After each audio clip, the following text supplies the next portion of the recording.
grab, and he's going to be sacked.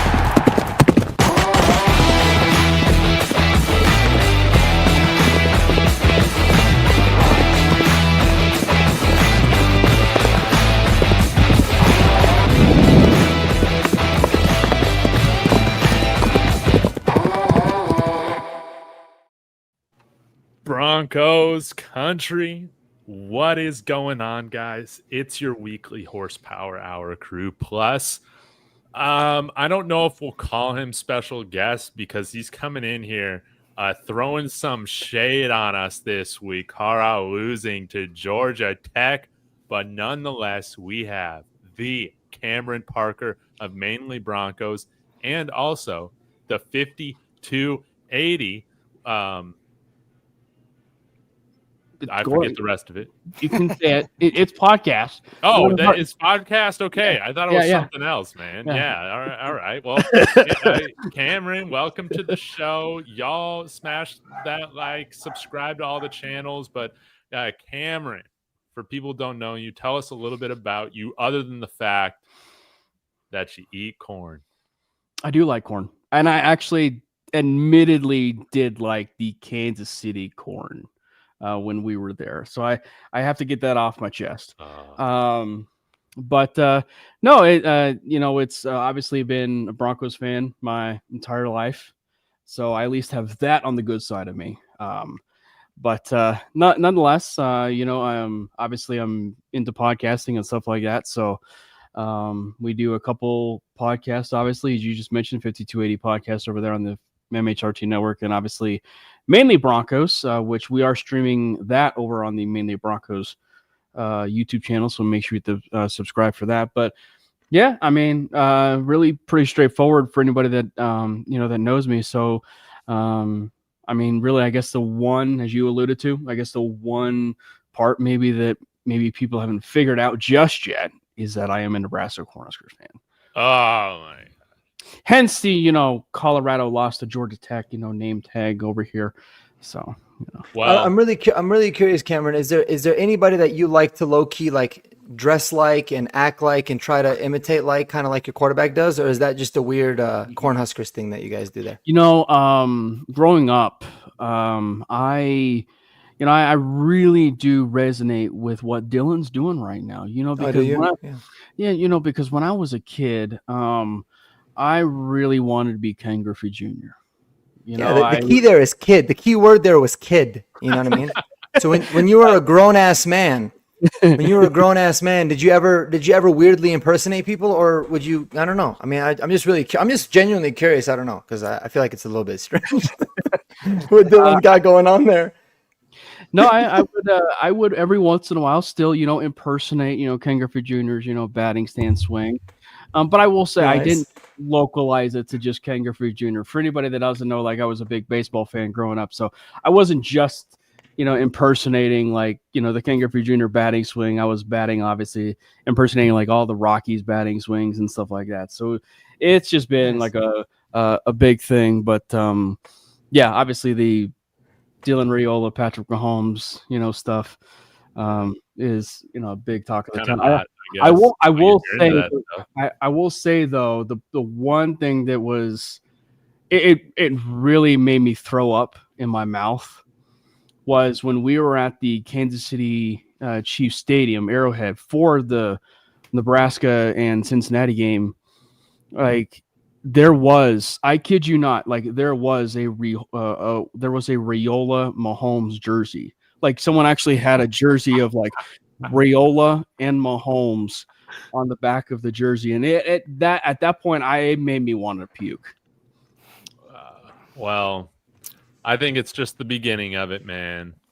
But yeah, okay. Lastly, before we finally get into the show, show us the shirt you got on, man. Oh, the was it the homage T-shirt of Terrell Davis, the famous salute. Yeah, that looks great. Nice. You can buy it at the homage website. Yeah, it sounds like we need to get you a deal. And here you go. I got you a little. I got this to support the store. just as long as you don't start dressing like Terrell Davis and impersonating everything that he does, you'll be great. You'll be doing well on the show. But I can do the salute though, right? Like, of course you can. That's universal. That's allowed. I like to think of myself as like white Stephen A. Smith. So Oh wow, wow, that's a whole different. yeah, I was gonna say Skip Bayless, but that's I'll take white Stephen A. Smith. I was gonna say real quick. Oh yeah. I went to film school at Colorado, and they had a really good film school, and I didn't realize Nebraska was a method acting school, which is new to me. So that's cool. yeah. Sometimes you gotta impersonate other players, I guess. To be You gotta be the ball to see the ball. Is that the expression? Anyways, shout out to Eli throwing $5 over to Mark's channel. I assume saying last horsepower hour before the start of the season starts, fellas. Hope you get your reps in. The season is here, so let's dive into it. We've been teasing people long enough. We already got 104 people watching this show. It's going to be the largest show in the history of shows. So smash that like, get in the comments, and let's go around.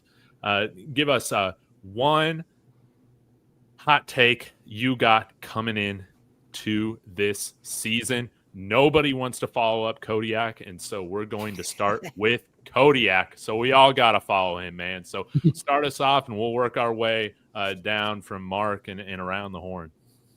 Listen, guys, I came on here in February, even before we had made all the personnel upgrades to our team in free agency and everything like that. I came on my show. I guess you could say I was kind of impersonating Shannon Sharp, but I was just throwing out a hot take, and it looks like my hot take is going to come to reality because I came on my YouTube in mid-February, and I had said that Troy Franklin would go for 1,100 yards. And this is at a time where he was still posting stuff on his Instagram that would make you think he was in high school. He was posting those dirty mirror selfies. He was posting those gym bathroom mirror selfies. And I remember in the Discord every day, Mark was like, I'm not too sure about this guy. I don't know what he's doing. But guess what? Since he switched from number 16 to number 11, yes, he now has 11 on the back of his jersey. So you add 2 more zeros on the back of that, and that is how many yards he is going to have this year. I've been saying all offseason that nobody on this team will benefit from having an actual run game, from having a real tight end, other than Bo Nix, more than Troy Franklin. So that's what's going to happen this upcoming year. Troy Franklin, not 900, not 1,000, but 1,100 yards this upcoming season for the Broncos. Sticking by it. I like it. All right, He did Mark. call it, man. Yeah. He did, man. So shout out to Kodiak for that. It's looking like it's actually a realistic possibility. I think for me, man, my big hot take, and the tough thing about it is this: it's like what's a hot take? But I think for me, it's got to be that we are going to be a top 10 rushing offense this year. Oh, yes. I really do. I think that listen, myself included, I'm really worried about this run game, about what it's actually going to look like. People always talk about preseason this, preseason that. I don't really look at the preseason as being something that's very serious, but I will take Sean Payton's word when he says it's going to be improved. It's going to be a lot better. And I believe it. I think we're going to be a very, very good running team.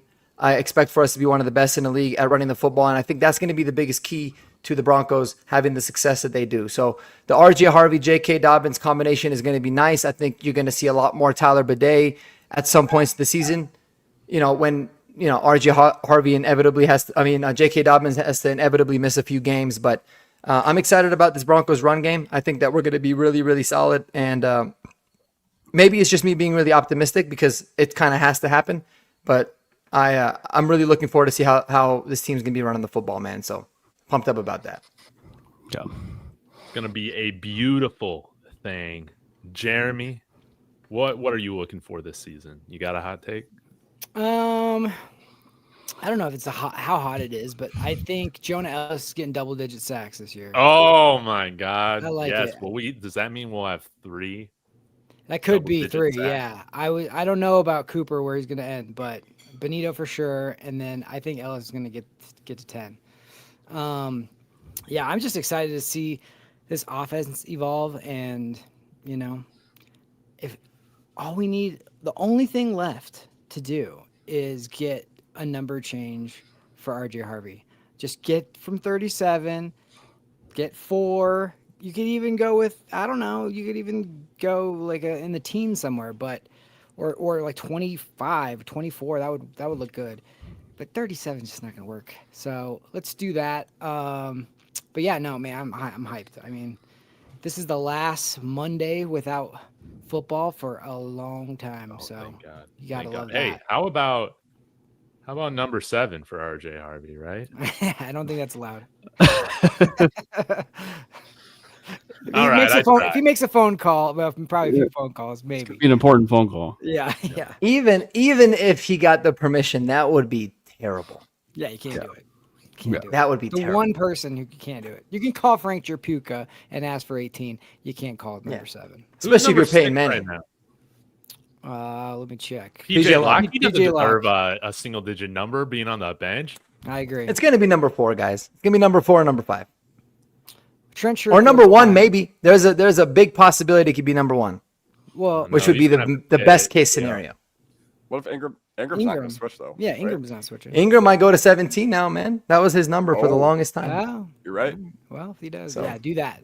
Big Mike is on the train with me. If Elway said no to him using 7, I would be pretty upset. I love it. You can't ask. You can't ask, Big Mike. I love it. All right, so my hot take, it's straight up for my friend Mike. Respect my co-saying, can Bo Nix impersonate week 1 Peyton Manning? That's why I got this jersey on right now. 7 touchdowns, baby. That would be great. But this is my hot take, and this is a bet, Mike. You have no downside. You win. If Nick Bonito gets 19 sacks or leads the league in sacks, I'm buying you a Nick Bonito jersey, and you have to wear it. You have to wear it. Respect my codes, because respect my codes is on that. Get rid of Nick Bonito. Should trade him for Micah Parsons. Don't pay him. All those sorts of things. I understand people excited for Jonah Ellis, but that's my hot take. Nick Bonito, 19 sacks this year, baby, and we better sign him before the season starts. We only got a few days left, or else he's going to get a hell of a lot more expensive as the season goes on, and he's becoming like an all-pro pass rusher. Well, that, and we also know it's a contract year, and we also know how players typically cut to perform in a contract year. And I think that for Nick, like the one thing of the benefit of the doubt, I guess, for Nick is he had a really good year last year. Like I don't think people maybe are like really putting into account like how much of a year he had, and I think the part of it too is like for Nick, it's like it was really, and I know he didn't have 2 pick sixes, but you might as well just given him 2 pick sixes. And I think that side of it for me is making this really impressive, because you don't see edge rushers have that kind of coverage skills or that kind of like intelligence or IQ from a pass rusher. And I think that, we should also be remembering like what was in the Big 12 when Bonito was there. He was doing that in Oklahoma. Like they were dropping him into coverage. They were using him, as a QB spy and everything. So this isn't necessarily new, right? Like this isn't necessarily new for Nick. So it's just about like, now that you have him with literally the defensive player of the year in Pat Surtain, it's only going to make him better. It's going to make Zach Allen even more better. Like it's just like it's the best of both worlds, and he's an ascending player. So if there was one of those few players I'm buying stock in, it's Bonito. It's Nick Bonito. That's right, Cam, and Big Mike saying it, man. They might just be tabling things for now, but I'm curious. Is there a limit you guys put like on paying Nick Bonito? Like is there a threshold you're like I won't go above this number? It's probably like right off the dome. I'm probably thinking 35. Like if because it's I will say I think the Bengals did it poorly with Trey Hendrickson, but the fact they had a 1-year deal of 30 probably puts it to where Bonito might end up getting 30, it seems.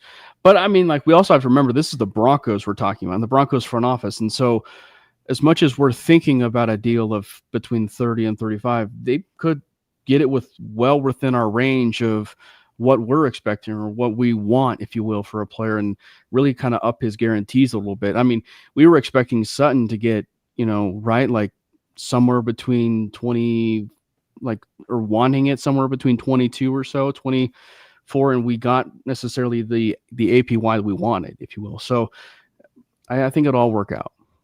Man, I hope to God. Maybe it's not my money to spend. So Yeah. if we're going to go up to 40, I won't have an issue with it, but that is contingent on him getting Respect My Co's a jersey. So he's gotta hit 19. So Cameron, give us your hot take for this season, baby. I have two. Okay. They're kind of a package deal in a way because it has to do with scrimmage yards. I think that the Broncos will have 2 players over 1,000 scrimmage yards. Oh my God.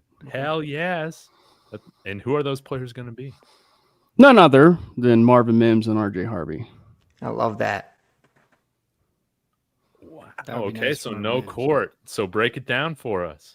Oh, well, I mean, the way they've been using, Marvin Mims possibly, right? Like rushing the ball. And, then you have RJ Harvey mixed into the mix. And then you have, the ability to run the ball. I just think that the way that they used Marvin Mims last year, despite the fact he's been ascending with his route tree and everything like that, I think that, like, they found something. Like they found something for how they wanted to use Marvin from the middle part of the year to the end of the part of the year.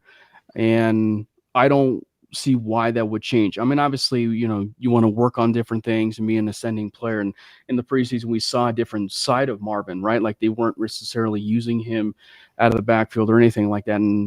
But again, it's preseason. They're not necessarily going to be divulging anything of their plans in preseason, right?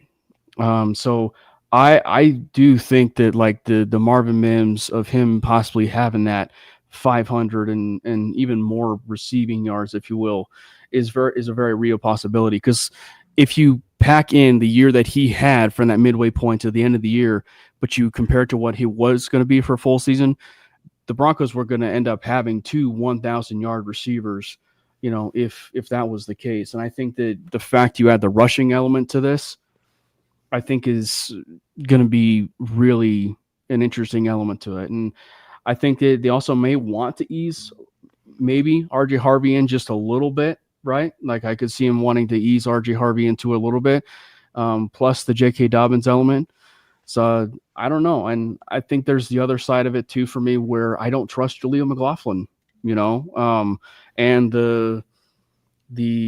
the opportunities that Jaleel had and with what the Broncos were doing with Marvin Mims, those are theoretically Jaleel type snaps, right? Like, and it's very obvious who offers far more to the table. If you're asking me between Marvin Mims and Jaleel McLaughlin, it is undoubtedly Marvin Mims over Jaleel McLaughlin with that. Wonderfully said. I would be thrilled if we get 1,000 yards from RJ Harvey and Marvin Mims. I love this. Now, I think you commented a little bit on, J.K. Dobbins having a role in this offense. Steve, so who are the new signings this week? Have we made new signings yet? Not that I'm aware of. No. Okay. Expand on that, Steve, and we can answer it. But unless anybody else has any specific comments or hot takes, I'm curious, guys. You can share this as another prediction for the season, or you can just answer the question straight up. But we'll start with Jeremy and work our way around. Is that going into this game against the Titans, looking at the season, what is a successful season for the Broncos this year? This could be record. This could be, it can be more than just the record. But I'm curious how you guys are defining success this year when I think across the board expectations are raised as compared to coming into last season. Well, one more real quick hot take. I think this is maybe I'm crazy, but I think Dallas won that trade. Honestly, I don't love paying Micah Parsons $47 million, and he's coming in hurt, and I don't know. I think he's a loose cannon. I don't know. I think they're going to screw it up by who they draft, but like if just the assets itself, I actually think they won that trade. Okay, for success this year, honestly, what success would be is making the playoffs again and winning a playoff game, because it would be growth, right? That's not where we should be satisfied, but like that would be successful because you improved from last year. And I think people, as soon as Sean Payton started talking about the Super Bowl and started talking about how many teams he's had that, he felt could get to the Super Bowl, win a Super Bowl, and he included this team, people really started to go crazy with their expectations. And we got to pump the brakes just about, there's still tons of young people on this team. Yeah. And they still need to learn how to win, especially in the playoffs. You have to maybe go on the road to Buffalo or Kansas City or whoever. And that is not an easy task. So one playoff win is a success.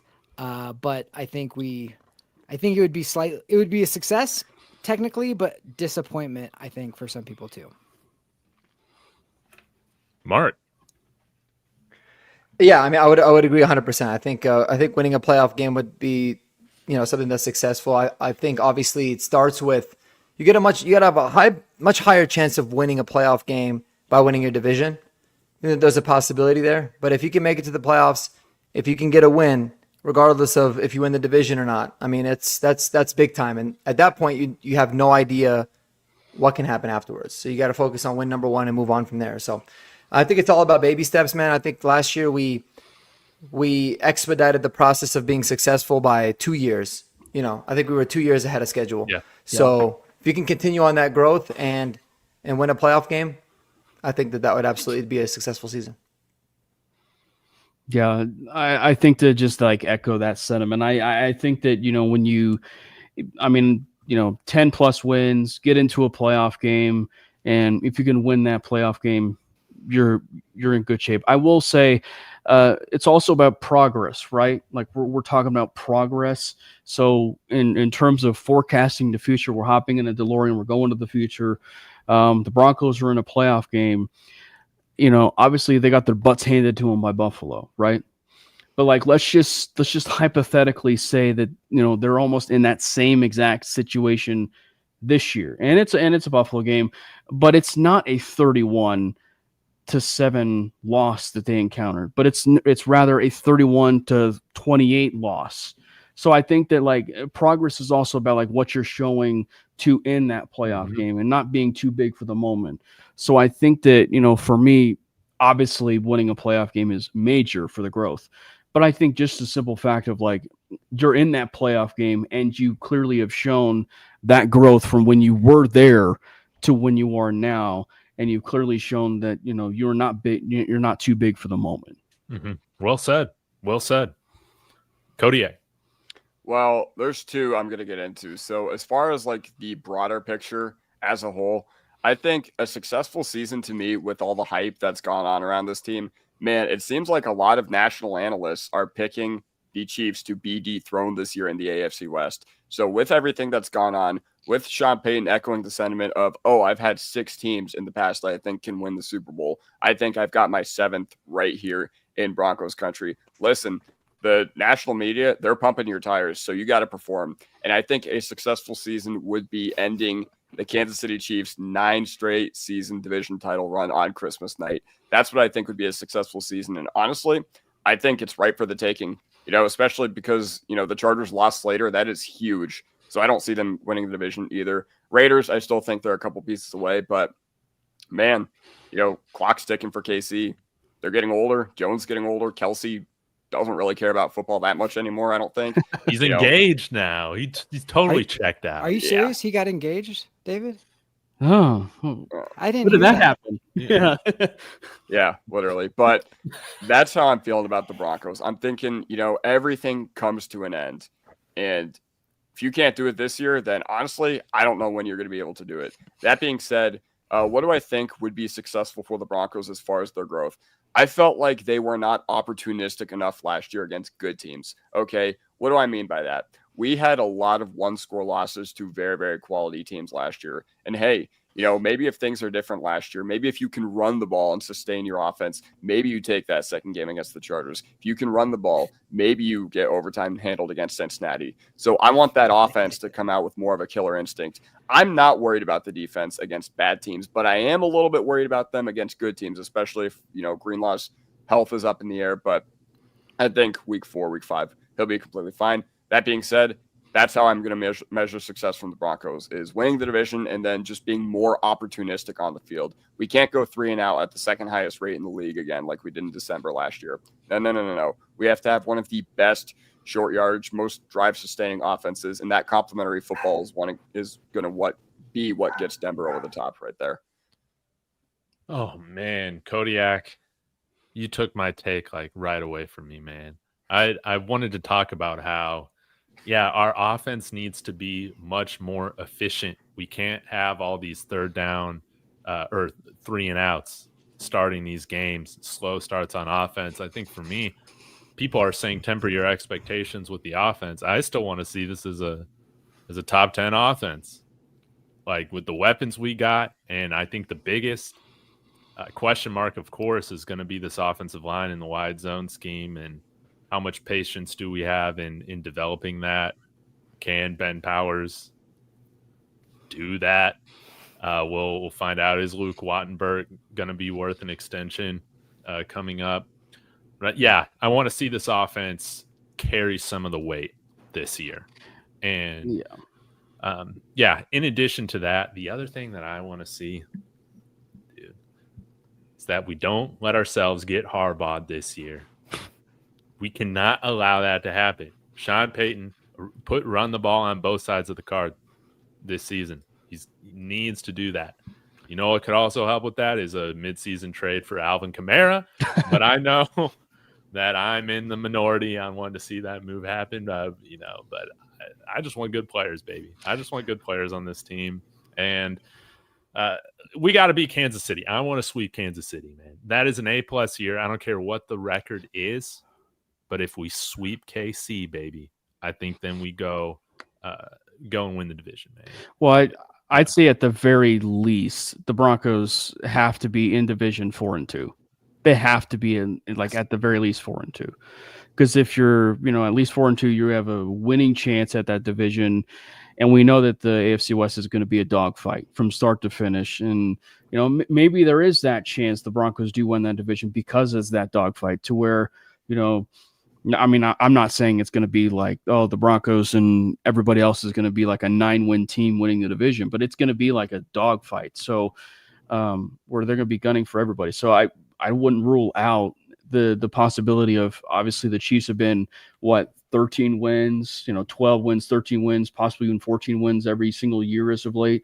So if they're 11-win teams and it's winning the division, that means it's been a doable division this year. And I think that's very doable. Mm-hmm. Mm-hmm. We just got to change a few things, man, and we can sweep this division. It is right for the taking. I know that probably sounds crazy. We haven't talked about the Broncos like this in such a long time, but this offseason kind of felt like the 2014 offseason, I feel. And maybe we don't fully put it together until next year, but we're going to make some noise this year. Does anybody have any other general thoughts on the season, other things they're expecting, hoping to see before we get to Tennessee? This may actually be a little bit of a hot take and not actually saying him, but I will say for us as Bronco fans, if you will, being as a whole worried about Jeremy Crawshaw. Oh, yes. Give me hope right now. I think we will be at peace with Jeremy Crawshaw by the end of the season. Obviously, he's going to be a rookie. He's going to be taking his lumps. But I think that, we will be fine knowing the fact that Crawshaw is our punter. I think at the very least, if he has, 20 punts inside the 20 by season's end, or a little bit more mid-20s, and he's 45 average punt yards and everything, I'm all for the Crawshank redemption, as was in the comments there. So I'm all for it. I think by season's end we should be trusting Darren Rizzi and obviously special teams god Sean Payton with Crawshaw. I hope by season's end we're not even seeing him on the field. It is true. That would be extra nice, right? Yeah. No, he's gonna be fine. David, he's gonna be fine. It will forever and always be a terrible draft pick. Even if he's an all-pro punter, it will always be a terrible draft pick. So sorry to rain on anybody's parade, but Jeremy Crawshaw is going to be just fine. but you never draft a punter ever. Man, if he makes the Pro Bowl, I'm gonna have to buy you a Crawshaw jersey, just like I'll wear it, man. I'll wear it proudly. Won't change the fact that you don't draft punters. You know. I'm still on the Crawshaw train, even though, man, I'm a bit shaky right now. I'm not gonna lie. You know, I've called him the franchise. He's looked anything but, and He's more of a lock than A.T. Perry. oh, dude, do not slander. Like basically the god of this channel. We worship. Did you see what Sean Payton said about him again today? No, what did he say? What'd he say? It's inevitable, man. It's inevitable. A.T. Perry, he's going to be a problem. It's just a matter of time. He said, dude's impressive. He looks amazing. He's starting to get back into what we've seen from him after his injury. And so you just wait, man. You just wait for A.T. Perry. In 2028, he's going to be the best player on this team. Yeah, he's going to be nice in 2028, bro. Man, I hope he pans out because all the stock in the world that people have bought are on this pod. It's really just us. No shit. Yeah. No shit. I mean, this will be the biggest win ever if he becomes the man. Yeah, we might get sponsored, man, if A.T. Perry. Yeah. How about that? Yeah. Okay, well, everyone's telling me he's going to be okay. So, with that being said, let's get to Tennessee. We face a rookie quarterback. I think I saw some random stat that quarterbacks are like 2 and like infinity losses starting on the road. You know, they barely win any of these road debuts in the NFL. We got a few familiar faces you will see on the Titans. Lloyd Cushenberry at center. Cody Barton at linebacker. Am I forgetting one? Forgetting one? Isn't DeMarcus Walker there? Or was he there? Dude, he's still in the NFL? He is. Wow. Draymond Jones is there. Draymond Jones. Clay Webb. Oh, dude. Don't even get me started about Clay Webb. He should have been on practice squad. I guess Garrett Wallow, our practice squad linebacker, used to be with the Titans. So we got somebody. Okay. Well, I mean, that's cool. The Garrett Wallow effect. Now, they've also brought in some other names. Yeah, this is a little bit different of a Titans offense than what you guys have seen before or in the recent past. They brought in Van Jefferson. All right, field stretcher. They brought in Tyler Lockett, who is another year older. So will he cook Riley Moss this week one like he did last year? Hopefully not. And they still got Calvin Ridley. Now, at running back, no Tajay Spears, but they still got what's his face? Tony Pollard. But do they have anybody after Tony Pollard? It's like they got this guy named Julius Chestnut. He was one of my favorites in 2022 and 2021, but he's been a nothing burger in the NFL so far. Wasn't he like a Division II running back? Or like he was. Multiple guy.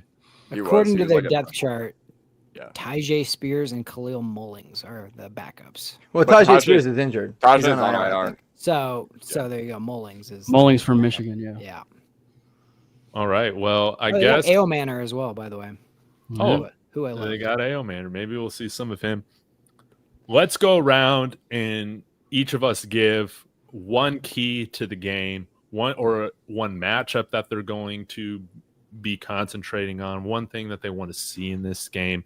Who should I start with, man? Does anybody have a volunteer? How about we go with Mark and work our way around?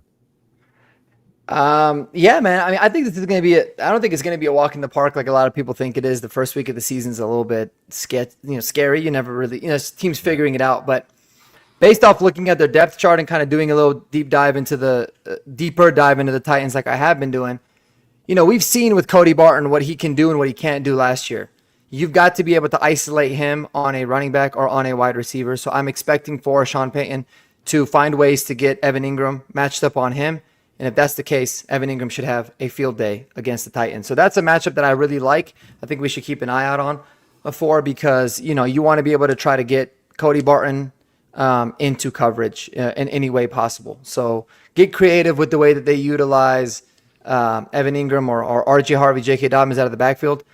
and I think we could really, really win that. So that's going to be a big one for me. Beautiful. Jeremy.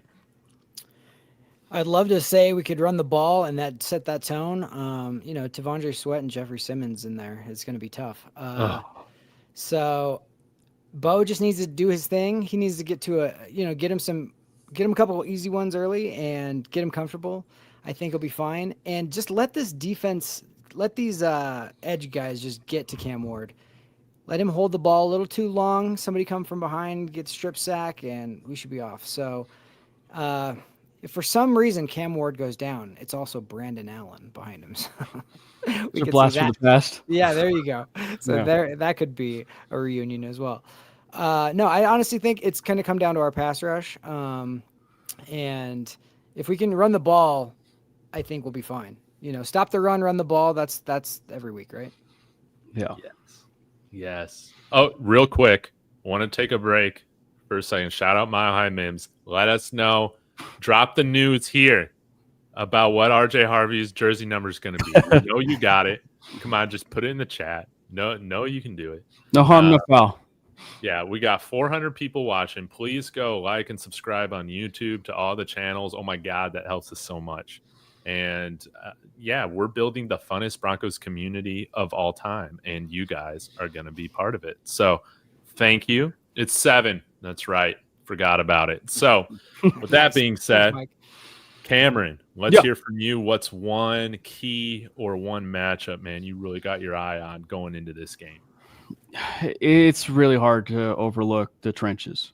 Like it's because I think for me, like obviously, Tennessee's got, some playmakers, if you will. And, they got Tyler Lockett, who's 1 year closer to AARP, and, Calvin Ridley, who's a shade of what he once was, if you will. And Burks, who's always hurt. You can't really rely on him. And like all the running backs are hurt. So like, it's just, you're almost like setting Cam Ward up to fail right now. And so the Broncos, they really have to be able to get to Cam Ward. But for the Broncos offensive line, they have to be able to neutralize T'Vondre Sweat and Jeffrey Simmons. And, and I just think to talk about like the Ben Power stuff and Luke Wattenberg. It's like they struggled in preseason last year. They struggled in preseason this year, but for some reason they were, a more cohesive unit, right? As for the offensive line goes last year, basically being in the top 5 necessarily for an offensive line. So go out and prove it. Go prove that you're the top offensive line. Set the tone. You're at home. Be able to run the ball consistently. If you're able to do that, you're going to be open. You're going to be able to open up a lot of gaps for Dobbins and Harvey that way. And then on the flip side, create some pressures on Cam Ward. Make his life a living hell. Like if you can, sack him more than 5 times in this game, you're going to be creating a lot of opportunities for either turnovers or opportunities for the secondary to take advantage. And I think that maybe to a part of that is I think that we get exotic blitzes from Vance, that they're going to be sending the absolute pressures, if you will, at Cam. And I think we get a Jahdae Barron sack in this game. Ooh. I would like that. Love it. And the new number 23. Mark, how'd you feel about that number change, by the way? You're a number. Oh, it was 10 out of 10, man. I felt like that was, once Estime was gone, made a lot of sense. I loved it. So happy that one's done. It's crazy, man. I don't know how this NFL jersey number guy on Twitter, shout out to him. I love his Twitter handle. I don't know how he gets this news before anybody else. Like, I didn't see anything anywhere. Like, Jahdae didn't talk about it. The Broncos didn't announce it. Nothing. He just called it and it was correct. So I don't know how he does it, but kudos to him. But no, Jahdae in that 23 is going to look good, man. I agree, man. All right, Kodiak, what are you looking for? Man, I just got to piggyback off what Cameron said because that's what gets me so hyped up about this game. Okay, Cam Ward, you are not in Miami anymore, okay? You're going to be in Broncos country, and I hope you packed more than a playbook because, honestly, you might need something to deal with the altitude sickness that you're going to get when 76,000 people are stomping their feet and your team is on the field on 3rd down. and you can't hear anything, you're going to get stadium pulsed, okay? I was in Boulder on Friday night, and I got to see Haynes King absolutely shaking on the first game. drive. Yeah. I got to see him shaking on the first 3 drives of the game. That being said, it's not going to end for Cam Ward like it did for Haynes King, okay? You know, he went number 1 overall for a reason. He's a pretty good player, but here's the thing, Cam. You have not played against NFL caliber talent yet, and you have not played against the league's best defense. So Broncos country, we don't whisper. We don't whisper. This ain't the ACC. We roar. And you're going to walk into a city that's going to make sure you feel the effects when the game is all said and done. So that's my number 1 matchup. If you are headed to the game like I will be on Sunday, man, you got to be stomping your feet. You got to be yelling your head off when Tennessee's on the field because you want Nick Bonito and Zach Allen to absolutely destroy this guy. And honestly, you take care of business defensively, doesn't matter what you do offensively. You know, last QB to win on the road in week 1 was Sam Darnold in 2018. Last rookie QB to win on the road. So make that of what you will. Broncos country, you ready for Cam Ward? That's all I have to say about that. Beautiful.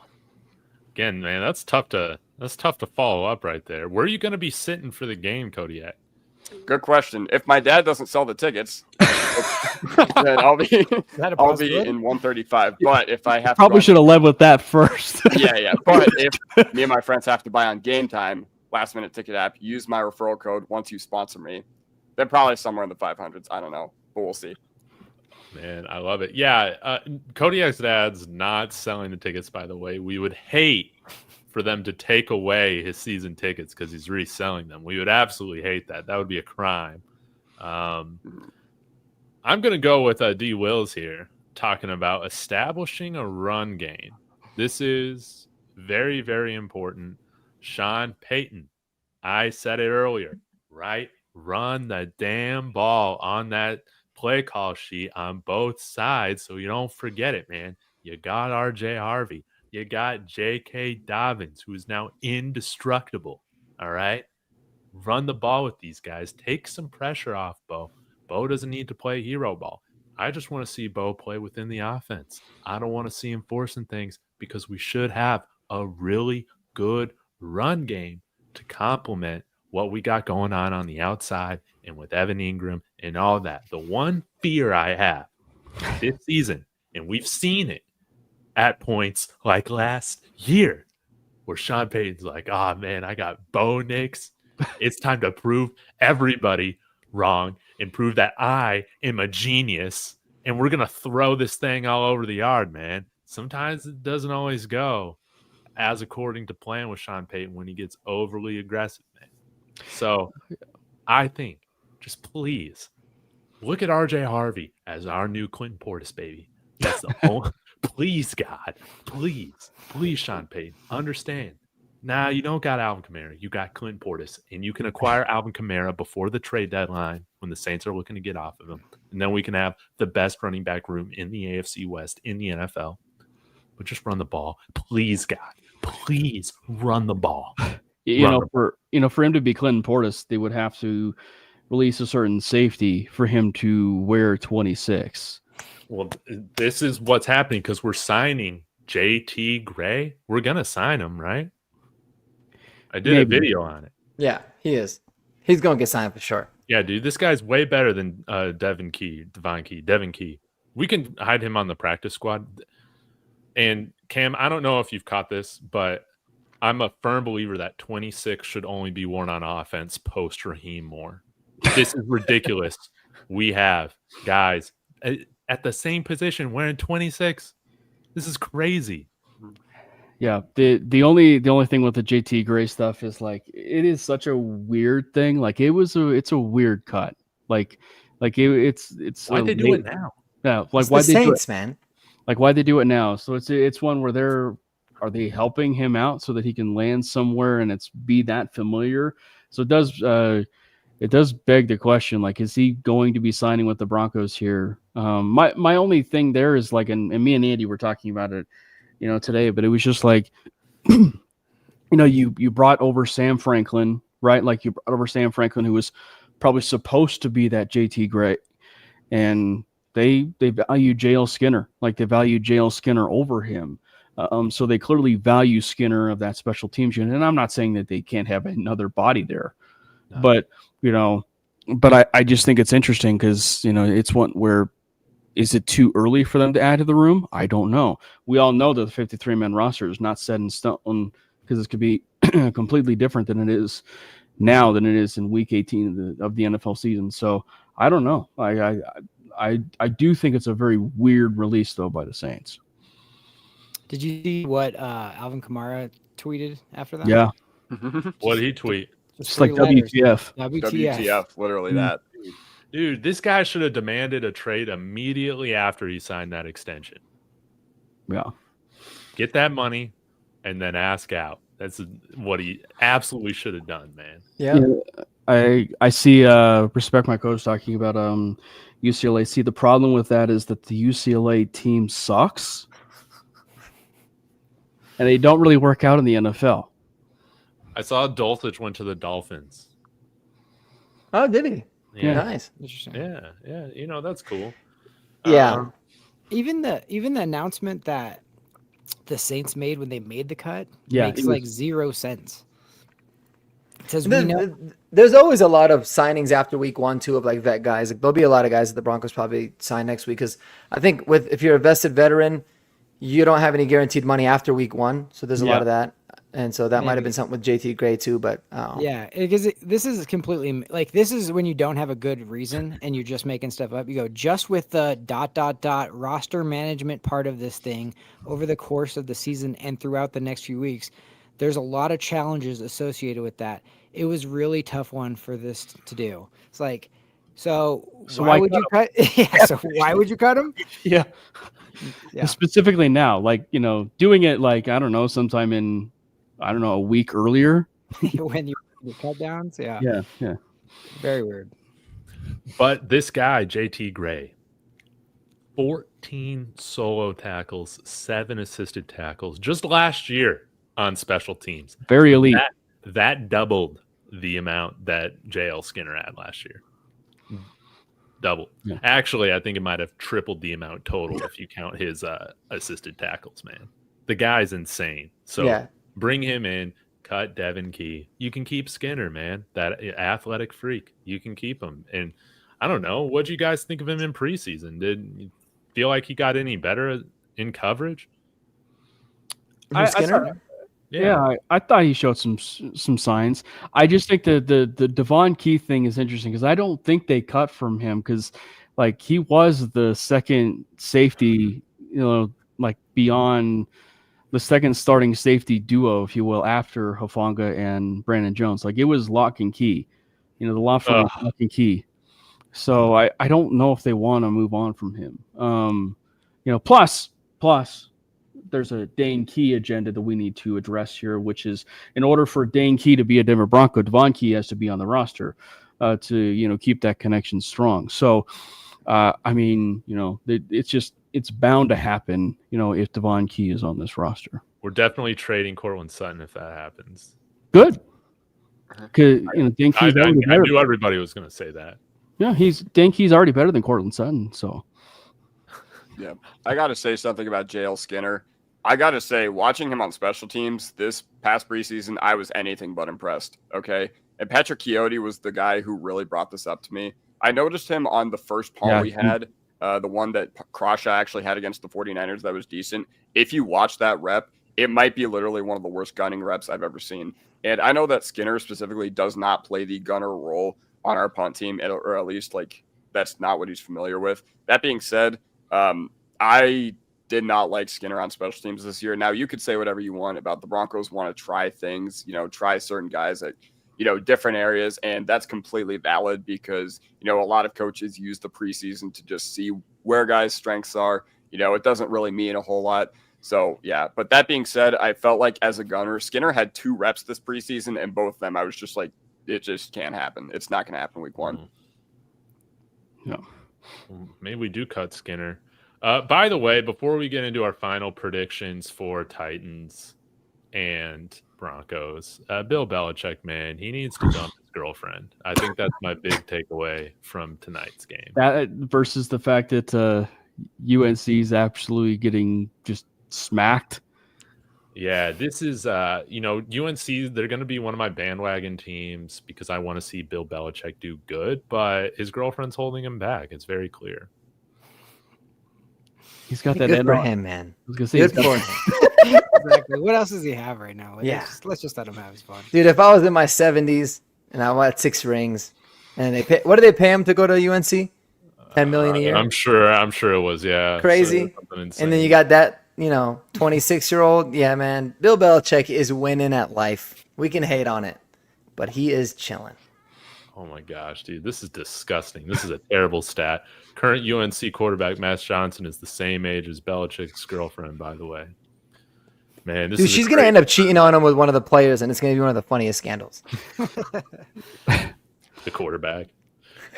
Yeah, man, that would be awesome. All right, well, let's get into our final predictions for this Titans game. Does anybody want to lead us off? Score predictions, things that are going to happen. I'll go. Okay, Let's say Jeremy. I hate this. I'm bad at this. So whatever I'm saying is not going to be what happens at all because all I care. I don't care if we win, 2-0. It doesn't matter to me. That I'm happy with that. Nah, say it with your chest out. But if I had to make a prediction, which I do, I'm going to say 27-13 Broncos win. I'm going to say at least 3 turnovers by the defense. And let's say Trey Franklin has at least a touchdown catch. That's what I'm thinking. Oh, yes, please. That would be nice. And Crawshaw's going to boot 2 60-yarders. How about that? Oh, yes. I don't know how to feel about that because that would mean that the Broncos defense or the Broncos offense stalled. What? Oh, if he gets two punts? Yeah, two punts of 60 or more. That's true. That's true. But I don't know. I just not feel necessarily. you don't know. Crazy stuff happens. Maybe it's garbage time. We can give him a punt at the end. There you How go. about that? There you go. All right. Who wants to go next?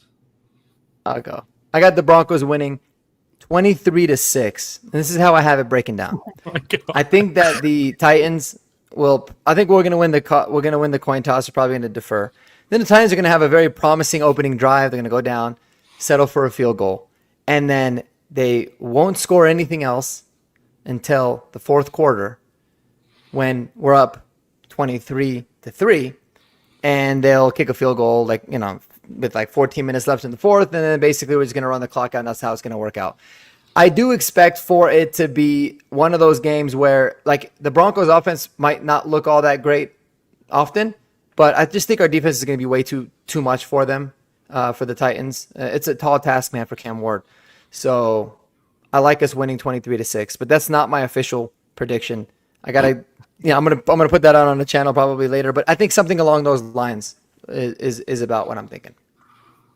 Beautiful. Beautiful. Cameron? I'm liking the 27 points idea. I will say 27. I will say 27-13. I'll say 27-13. And I think that as I alluded to earlier, Barron will get a sack in this game, and I think that the Broncos will have 5 sacks or more in this game, and there will be a pick 6 in this game. So I think that one of those pick 6s will not be Pat Surtain. Yeah. I think it'll be the White Shadow himself, Riley Moss. Oh, Nice. yes. That's what I was hoping you were going to say. Yes. The White Shadow. I love that nickname. Did you just coin that, Cam? Sadly, I have not. I did not coin that, but I am working with a graphic designer to make Riley Moss as a Mortal Kombat character. Named the White Shadow. Beautiful. Well, that was a television show back in the day, so. Oh, White Shadow. Oh. Yeah. I mean, it was before our time, but it was a television show, in the 70s. All right, Kodiak. I'll follow you up. All right. Well, honestly, I don't have anything fancy or creative to say other than I think Tennessee does get strike once in this game, but I think that's all they do. 24-7 is what we're going to be dealing with. And as far as if we're making pick six predictions, I mean, Karene Reed, how about it? You know, Sean Payton has already said that Alex Singleton and Dre Greenlaw are going to be, you know, they're going to be limited in how they're deployed. I don't think they're going to be inactive because we would have probably heard about that because I think they would have, you know, already come out and said something had they been that concerned about their injuries. And Greenlaw could have played in the preseason finale against the New Orleans Saints. That being said, I mean, Karene Reed and Justin Sternad, I expect to see a lot of them because they want to be conservative with how they deploy these guys. Therefore, you know, Karene Reed is going to show exactly why he deserved his spot on this 53-man roster. And he was literally, I think he was literally the 53rd guy that they were choosing between outside of the two defensive linemen that they had to decide between when they ended up keeping both of them. So I'm going to go with Karene Reed, fumble 6. Why not? Why not? I hate to break it to you, Kodiak, but I think he's going to be an inactive man. Yeah, probably. Sadness. I think it's probably going to be Lavelle Bailey. Oh, okay. But that would be awesome. Yeah, that would be awesome. But I'd be all about it. Yeah, I'm much more about Sean Payton is not going to put his foot on the gas in this game. I think he's just going to be like, all right, let's get out to an early lead and let's prove that we can run the ball to finish games. I think that's what we're going to do. Okay, I guess if you're going to have a bold prediction for this game, how about we have an 11-minute third quarter drive? Oh, my God. I like it. Beautiful. All right. Well, I would like to think that we shut out the Titans because that's always fun, but I'm going to give them more credit than that. After last season, I don't think Will Levis is absolutely terrible. Now, he does a lot of meme worthy stuff. He's out for the year, but I honestly think, man, Brian Callahan, he might just be a bad head coach. This guy might just not be cut out for it, man. I've watched a lot of bad coaches coach here over the last 10 years, and I can kind of spot guys that either got it or they don't. I don't think Brian Callahan has it, man. So, no, you're preaching to the choir because he's also the son of Bill Callahan, and we know that Bill Callahan is not well respected in Nebraska history. Thank you. I think it's very fair to say that, you know, Brian Callahan won't work out. And by the way, Bill Callahan actually is the Titans offensive line coach. So they're going to get a rude awakening. What an olive branch from Cornhusker country over here to Buff Nation. So with that being said, I think Cam Ward runs around, does some fun things, but really Broncos win 24-10, and we come on and we're upset by the offense not being better. I think that's like going to be a thing. It's like, we didn't score enough. But I think that, hey, we're going to see things from Bo Nix. RJ Harvey's going to do his thing. Bold prediction. I really respect my Co's thing he had over here, man. Broncos break the sack record for one game. I don't know what that would be, but I mean, if we're going to get 70 sacks as a team this year, we need to average at least 4.1 sacks a game. So why don't we just get what's the sack record? 12? Okay, it's 14. That was set in 1952 by the Eagles. Or could you imagine we get 15 sacks, dude? And we are going to see Brandon Allen if that happens. Yeah. Or even the third string quarterback. Yeah. Yeah. Dude, yeah. If we get 15 sacks, man, I don't know. I'm gonna have to give away another jersey. At that point, I wouldn't even feel good. I would just feel bad for Cam Ward. They're like, turn the TV off. This is mean. Dan Moore 7 sacks allowed as the left tackle. That's what it's gonna have to be. You're a better man than me because I think Will Levis is a terrible quarterback. Well, he might have been bad, but nah, man, look at that arm talent, man. Throw it over. Will Levis is going to be the perfect Sean Payton reclamation project in 2-3 years. Yeah. You know who I want? Anthony Richardson, baby. Oh, I yes. still believe in Anthony Richardson. Quarterback controversy in Denver, baby. I forgot about that. The Titans signed Trevor Siemian. I forgot about that. Oh, Trev. Wouldn't that be great? See him in the game. Yeah. So yeah, we break the sacks record. Shout out to Respect My Coach for putting that out there. That would be pretty sweet, man. But we cannot allow a rookie quarterback to come in here and upset us week 1. I know we're the biggest favorite week 1, but it is justified. And whatever the line is, what is it, like 9 It's points, 8. 9.5, 8 It's 1 points? to 8. Dude, we cover. It would be an embarrassment not to cover against this team, man. That's how I feel. We better come out hungry and ready to go. If we really got aspirations to win the AFC West, we don't have time to treat this like another week of preseason. No. I got another question, another prediction for everybody. I don't know what the Broncos are doing, but we have not seen a jersey release schedule. What do you think they're wearing opening night? Or opening afternoon? A uniform was it scheduled? Which color scheme? Well, so I will say I don't know if it's going to be this week, but what is it? This year they can actually wear those like alternate helmets now, like the alternate helmet, like with the, the jerseys, if you will. So there's 2 combinations that I'm praying we see at some point this year, and I don't know if it'll be week 1, but I've been dying to see the all white uniform, like the white helmet, the white tops. White socks and everything. And then the white helmet with the orange tops, white pants, and orange socks. I've been, waiting for that one. So like the orange dreamsicle look, if you will. But I don't know. I'm probably just very bland and just going to go with the fact that we're the uniform in preseason of literally like all white with the navy blue helmet. For that game. Yeah. Mark, what do you think? Because you're the jersey guy. I want to see the all blues, man. The navy blue with the blue helmet is my favorite jersey by far. I think the white helmet with the orange tops look really nice. But give me the all blues, man. That's the cleanest uniform. Make that the home jersey. It looks so good. They typically will wait, I've noticed, on the all blues to do like a primetime evening game on those. Just FYI, like we did it with like San Francisco. Christmas. Yeah. So yeah, that's usually how they do it. But I've heard that they're not going to release an official schedule. It's going to be like a weekly thing. That's what I heard. I don't know if that's. Are they letting them vote on it, like the team? Like, what do you guys want to wear, kind of thing? Yeah. Okay. Because it is it's a team thing. Like the uniform thing's a team thing. So, yeah. And I guess the part of me is just optimistic to a sense because the fact they can wear that alternate helmet now, with their uniforms. Why didn't we get rivalry jerseys? I assume it's probably going to come next year is probably my bet. Which at that point, that would be sick. Like, because I'd be curious to see what's in store for those rivalries. Well, it was only. Are they doing it by division? Like, only a couple divisions get it every year? It was only the AFC East and NFC West this year. So, yeah, as far as what I think they'll be wearing, I mean, I know you guys said you didn't want the Broncos to wear the throwbacks week 1, but, man, this is as good a time as any. This is as good a time as any. Come on, man.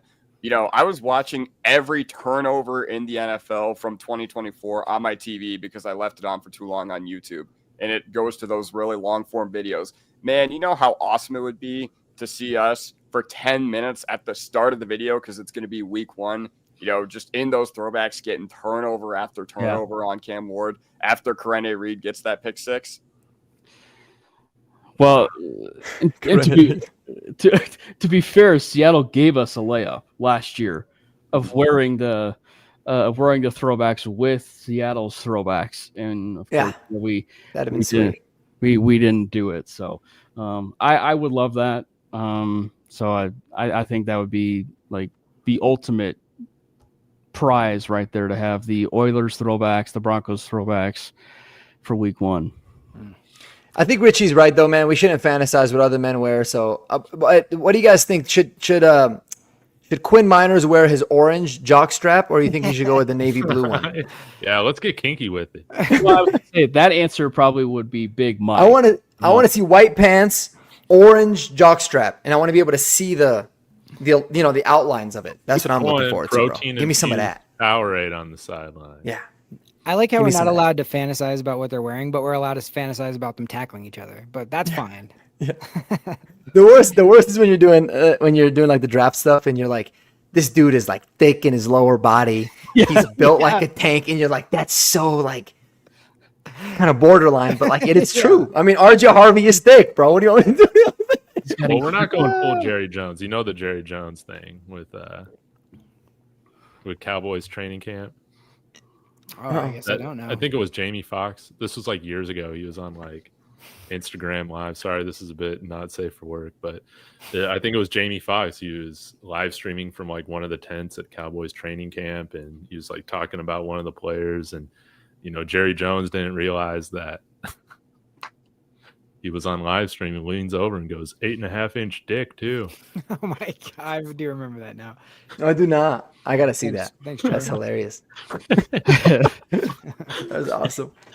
Yeah, I'm like, man, what is going Glad on? Jerry was Jerry noticing. Jones, man, Jerry Jones, Michael Parsons, that was bad, man. That was bad. You got to get him out of there. You got. Was he doing that shit on purpose? No way, dude. You think he was just calling him Michael? Old. That's a sick troll. Like if you did it purposefully, but Because I feel like he said unfortunately, Micah sometimes, and then he would just hit it with a Michael, and I'm like, although Elway did it too a couple times, so Like to start. yeah, off but Elway was an thinking alcoholic, down you know. Elway. he did it to the quarterback. It's funny. We're talking about like the draft, breakdowns and stuff like that. Like Andy just mentioned. I wonder how. I'm surprised we don't see many of like the out of context, draft, like breakdowns, like just complete out of context of like, oh, this guy's got incredible bend. Yeah. Oh yeah, you do. You just Like a compilation. Bruno always finds them, puts them on his show. yeah. I've We seen should do like a compilation of it, man. I've seen it on I don't know if it's on Instagram or whatever, and it's like a wife sitting next to the husband watching football, and it's just them they cut like a bunch of the, all that kind of, wording and all that kind of stuff. Like from broadcasters and stuff. Yeah. Yeah, and the wife's like looking at the husband like, are you hearing like you're right. Yeah, Yeah. it's pretty funny. Yeah. I've Yeah. seen it before. He's got incredible ball skills. Ball skills, Yeah. yeah. He's shooting the Yeah. gap. The balls Ball always skills seem to sound find fantastic. his hands. Yeah. Or his hands always seems to find the balls. Yeah. I don't Speaking know. of Mike, real quick, Mike in the chat, I love the one that he posted today where it was that Troy Aikman was in the middle of making Oh, fun of Bo Yeah. Nix, where he's just Yeah. like, Bo Nix is having a hard time seeing the field. seen And the then Bo field, Nix and is he's got mims. And then Yeah. the 93 strike to Fucking mims, like jackass. in mid sentence, which is like the Yeah. best. Yeah. Yeah. Thanks for letting me relive that again today, Yeah. Mike. Wasn't seeing the field very good then, huh? Yeah. Yeah. But Awesome. yeah, we're gonna win. Hopefully, if we don't, we will be crashing out on all of our different channels and shows. Most definitely. Before we wrap things up, guys, I'll have y'all share what you got going on in your channel and any other takes that you might have forgotten about going into this matchup. We'll start with Jeremy and work our way around. Oh, yeah. Well, I'm going to try to do the post games for sure. And see, you guys can tune. It's going to be fun either way, because if we win, it's going to be celebrating and we're going to be joking and life's going to be grand. If we lose, it might be more fun to watch me like literally go insane and have my family leave the house. So one of the two is going to happen. But no, I want to do those. And yeah, horsepower hour, man. I love how the fact that we're building. I love We have this. almost 500 people watching this. This is thing crazy. tonight. This is the most successful horsepower hour of all time, and we did it even with a Nebraska fan on here. Which, yeah, that's really saying something. I'm the X factor here. That's what I'm. I don't know. We could have had 750, Cameron. I'm not sure. No. No. Honestly, everybody watching and everybody in the chat, dude, thank you guys so much. This is like exactly why we started doing this, and it's so fun to do this. So we really appreciate that. Mark, Yeah, man, I'm gonna be we'll be talking about the jersey numbers hopefully whenever they come out. I'm excited about that, breaking down the Titans in depth. Looking forward to that as well. And then obviously, we got the horsepower hour stuff. Catch me and Jeremy will be doing a live post game where we're either crying or we're celebrating. So tune in for that. We do it, post game every Sunday or whenever we play, and that's usually always very exciting, but also scary because you don't know what you're gonna get from us. But we'll do some post game stuff. Anybody is always welcome to join those. I send out the the share link on the Discord, and if anybody's in the mood to come in, you can always hop on. But yeah, that's what I got cooking now, man. Beautiful. Kodiak. Well, I am going to be making a game plan to see what we can do against Cam Ward. I'm going to be looking at it from the lens of being a, defensive coordinator. I am going to see what we can do offensively, and I'm basically going to try to build a mock game plan. I don't know when I'm going to release that, but I'm going to be studying the Titans extensively to make sure that we have the upper hand, even though I'm not involved with any game planning for the Broncos or whatever. But I want to take this time to not give any credit to myself or anything like that, or credence to myself. But, guys, David Talks Broncos. There's got to be 500 people watching throughout Twitter, YouTube. I don't know where you guys might be watching. My channel, Mark's channel, Cam's Twitter. Lord knows. That being said, David Talks Broncos, the guy who makes this whole thing work, is 10 subscribers away from 3,000 subscribers before we kick off against the Tennessee Titans week 1. Therefore, there's got to be 10 of you out there that are not subscribed to him. So go ahead and do that right now, and let's get David Talks Broncos to 3,000 subscribers before the season kicks off. Let's bow, baby. Exactly. Thank you, Kodiak. 10 Cornhuskers, preferably. Cam, what you got for us on all of your channels? Hopefully Doc Bravo's not showing up to any of them. Yeah, we may or may not have personally banned Mr. Bravo from appearing on shows, but that's not going to probably stop him creating alternate handles and appearing on shows. But as far as me, I actually recently appeared on the Broncos Europe show. They didn't fly you out. How rude! I know. I offered to buy them some London Pride, but unfortunately, it just didn't work out. But so I was on their show. That should be releasing at some point here soon. Obviously, for mainly, we record every Wednesday. We record every Wednesday at 7:30, and we actually just started our YouTube channel. So make sure you subscribe to our YouTube channel. We obviously still have the MHRT Network YouTube channel. So we're basically, showing on both the MHRT Network channel and the Mainly Broncos, YouTube channel on Wednesdays at 7:30, and then on Tuesdays we do a show called the 5280 Podcast at that was at 7 o'clock now. 7 o'clock now. It was 6 o'clock, but yeah, 7 o'clock now on Tuesdays on the MHRT Network. And I myself am really pushing to get to 2,000 subscribers right now by the end of the year. We're sitting at 1.5. So obviously, with this being the heat of the Broncos season, I venture to guess that we will get there. Beautiful. You will, man. You will, brother. And just like Dennis said, man, we'll gain subscribers, win or lose, man, just like Perna does. So it's going to be a lot of fun. I want to shout out everybody who has found the Horsepower Hour and our particular personalities or channels tonight. This is the biggest show.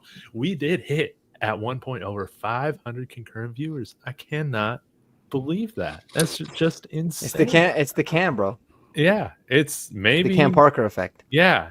You might be our good luck charm right now, but guys, I just want to say the chat, everybody who has found us for the first time, Angel, first timer here. What's up, man? We had another one here, D Wills. You guys are what makes this fun. We love Crumble Cookies is in here. Was he in here? I think I've seen Crumble Cookies in a lot of other. Has he been in this one? Or I feel like I've seen him in other chats too. He's there every time I want to get a damn cookie, bro. I know Crumble Cookies are my favorite cookie company, and we are looking for a sponsor for Horsepower Hour. I'm telling you, like Crumble Cookie is like a death wish for me. Actually, with where I'm at, like with where I'm living, I have Crumble Cookie in front of me. I have Dutch Bros in front of me. I have Cold Stone in front of me. I have like places that I need to avoid. So the fact that I should say find time to work out is actually the victory in and of itself here. I've never had a Crumble Cookie, but I'm willing to have one if they sponsor the show. It's like a bogasm in your mouth. Yeah, you should actually have one even without the sponsor. Wow. Yeah. They It's gotta, a lot of- They got to it's a lot of- entice me. Yeah, I've heard. It's a lot of sugar though, Brian. Yeah, man, it's amazing. But what I will say, guys, I want to encourage everybody watching. Go in the description of my show on YouTube, this video. Subscribe to all my friends and their channels. We're all putting out content throughout the week on the Broncos. I got a lot coming this week too. My show with Strez on Thursday nights. Lucifer boys. How can you not want to tune into a show called that, right? And most importantly, if you want to talk with all of us, like we have done tonight, join David Talks Broncos Patreon, which will give you access to the Discord, where you have access to chat every day, not only with me, but more importantly, all your favorite Denver Broncos content creators on the internet, right? We're all in there. We're all in there chatting every day. It's fun. Every day. Yeah, every day. Like even including when we actually have our full-time job every day. I know. Yes. Yeah. Kind of a problem. Yeah. It's- And you It's can tell when amazing. we were working because we would Yeah. we just come in after 7 hours of not and then just respond to something from the morning. You're like, oh shit, oops, Yeah, exactly. Sorry, I was actually having to do something today. my bad. Yeah, just catching up on this. And I also do want to shout out. We have made one. If you are a content creator, message me on Twitter or whatever, because I do. If you make videos, I add you for free. We just want to encourage everybody promoting each other, cross collaboration, like stuff like this. But want to shout out all the Let's Talk Broncos crew is pretty much in there, and also, man, why am I blanking? This is embarrassing. From KOA. Edwards. Ryan Edwards. Ryan Edwards. Edwards is- How Ryan can you Edwards has been- how can you blank on arguably the best Broncos media personality in Ryan Edwards? What is wrong with you? I know. I was thinking about his. He was so co-host, starstruck. who shall not be named, right? He was so starstruck. I think he just yeah, forgot. So, starstruck. So You couldn't anyways, believe it. guys, we're gonna have the funnest Discord chats all throughout the game. It's gonna be amazing. We'll go live. We might even utilize the voice channel. We But I should. will be having some giveaways on that Discord throughout. So that was way too long of a plug, but thank you guys for letting me do that. It is my joy to talk Broncos with all of you, and it's going to be a fun season, man. It's going to be great. Okay, any last words? Go Big Red. Go Arizona. No, God bless no, Bo man. Nix. Go Broncos. God bless.